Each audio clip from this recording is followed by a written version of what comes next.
Hi, this is going to be a big election year. We have the presidential election, we have the congressional election, which means all of the House of Representatives, as well as a third of the U.S. Senate, and many other things on ballots across the land. And people in Minnesota are wondering, what are their rights to voting? Well, in Minnesota, we have the Voters' Bill of Rights. It's part of our law in our statutes, and it lists many rights that all of us have when it comes to voting. I'll give you some examples. You have the right to what's called same-day registration in Minnesota. So if you didn't have a chance before election day to register, you could register on election day. You have the right to vote as long as you're in line by 8 p.m. on election day.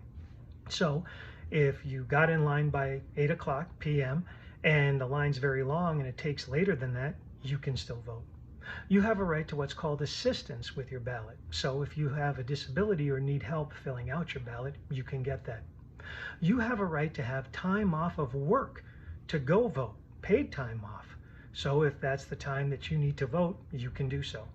You also have a right to vote even if you've been convicted of a felony, as long as you've fulfilled all the conditions of your felony, such as completed probation or parole. All of these rights are very important. I'll give you more examples. This summer we have a primary. The primary is on August 11th. And you could do early voting from June 26th all the way to the day before, August 10th. We also obviously have the general election on November 3rd, and you can do early voting from September 18th all the way to the day before election, which is November 2nd. So Minnesota has many laws to protect our voters' rights, and Minnesota has made it very easy to vote.